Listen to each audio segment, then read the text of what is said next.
जब चतुर्थी का चंद्र देखने से श्री कृष्ण पर लगा चोरी का कलंक। स्यमंतक मणि की पौराणिक कथा।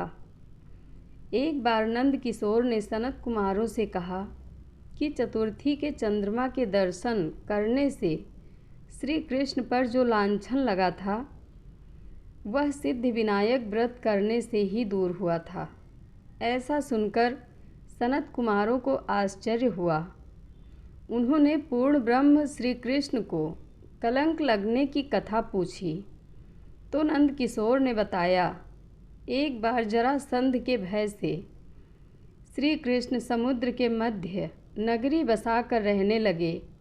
इसी नगरी का नाम आजकल द्वारिकापुरी है।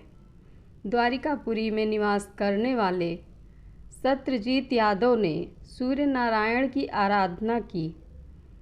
तब भगवान सूर्य ने उसे नित्य 8 भार सोना देने वाली स्यमंतक नामक मणि अपने गले से उतार कर दे दी। मणि पाकर सत्यजीत यादव जब समाज में गया तो श्री कृष्ण ने उस मणि को प्राप्त करने की इच्छा व्यक्त की। सत्यजीत ने वह मणि श्री कृष्ण को ना देकर अपने भाई प्रसेनजीत को दे दी। एक दिन प्रसेनजीत घोड़े पर चढ़कर शिकार के लिए गया। वहाँ एक शेर ने उसे मार डाला और मणि ले ली।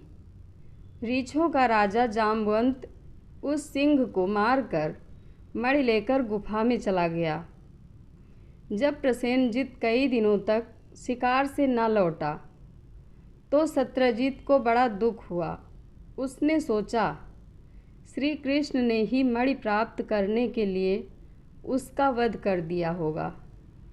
अतः बिना किसी प्रकार की जानकारी जुटाए उसने प्रचार कर दिया कि श्री कृष्ण ने प्रसेनजीत को मारकर स्यमंतक मणि छीन ली है। इस लोक निंदा के निवारण के लिए श्री कृष्ण बहुत से लोगों के साथ प्रसेनजीत को ढूंढने वन में गए।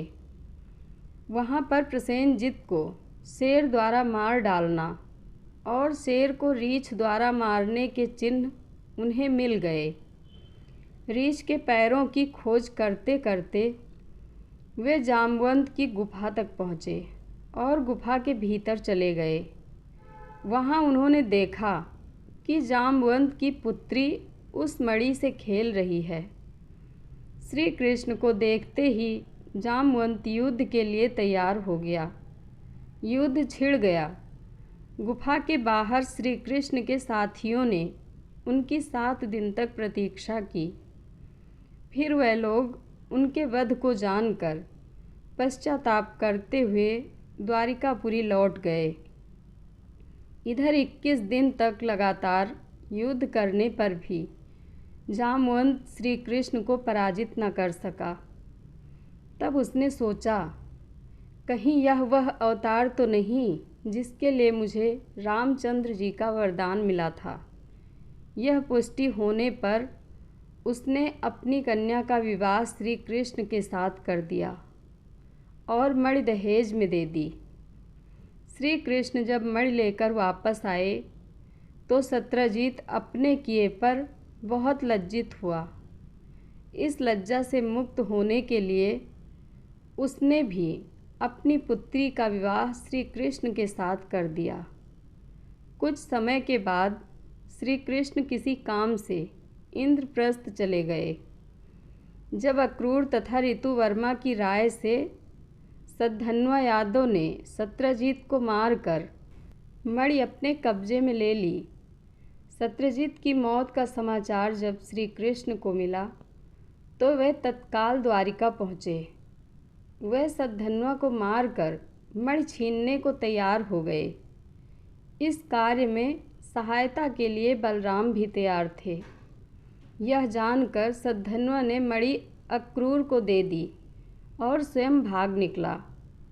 श्री कृष्ण ने उसका पीछा करके उसे मार तो डाला पर मणि उन्हें नहीं मिल पाई। बलराम जी भी वहाँ पहुँचे। श्री कृष्ण ने उन्हें बताया कि मणि इसके पास नहीं है। बलराम जी को विश्वास न हुआ। वे अप्रसन्न होकर विदर्भ चले गए। श्री कृष्ण के द्वारिका लौटने पर लोगों ने उनका भारी अपमान किया। तत्काल यह समाचार फैल गया कि स्यंतक मणि के लोभ में श्री कृष्ण ने अपने भाई को भी त्याग दिया। श्री कृष्ण इस अकारण प्राप्त अपमान के शोक में डूबे थे कि सहसा वहाँ नारद जी आ गए। उन्होंने श्री कृष्ण को बताया, आपने भाद्रपद शुक्ल चतुर्थी के चंद्रमा का दर्शन किया था, इसी कारण आपको इस तरह लांछित होना पड़ा है। श्री कृष्ण ने पूछा, चौथ का चंद्रमा को ऐसा क्या हो गया है जिसके कारण उसके दर्शन मात्र से मनुष्य कलंकित होता है। तब नारद जी बोले, एक बार ब्रह्मा जी ने चतुर्थी के दिन गणेश जी का व्रत किया था। गणेश जी ने प्रकट होकर वर मांगने को कहा तो उन्होंने मांगा कि मुझे सृष्टि की रचना करने का मोह न हो।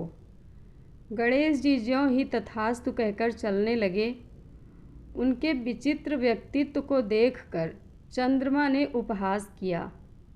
इस पर गणेश जी ने रुष्ट होकर चंद्रमा को शाप दे दिया कि आज से कोई तुम्हारा मुख नहीं देखना चाहेगा। शाप देकर गणेश जी अपने लोक चले गए और चंद्रमा मानसरोवर की कुमुदिनियों में जा छिपा। चंद्रमा के बिना प्राणियों को बड़ा कष्ट हुआ।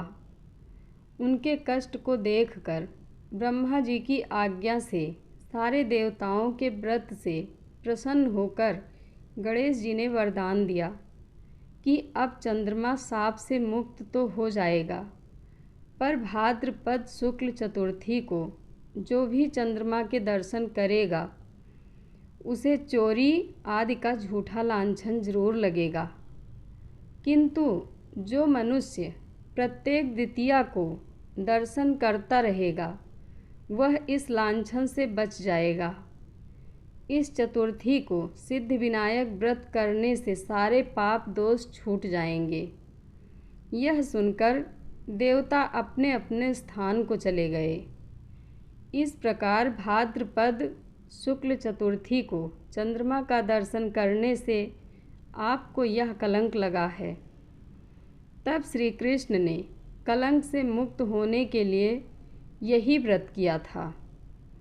कुरुक्षेत्र के युद्ध में युधिष्ठिर ने भगवान श्री कृष्ण से पूछा, भगवान, मनुष्य की मनोकामना सिद्धि का कौन सा उपाय है? किस प्रकार मनुष्य धन, पुत्र, सौभाग्य तथा विजय प्राप्त कर सकता है? यह सुनकर श्री कृष्ण ने उत्तर दिया, यदि तुम पार्वती पुत्र श्री गणेश का विधि पूर्वक पूजन करो तो निश्चय ही तुम्हें सब कुछ प्राप्त हो जाएगा। तब श्री कृष्ण की आज्ञा से ही युधिष्ठिर ने गणेश चतुर्थी का व्रत करके महाभारत का युद्ध जीता था।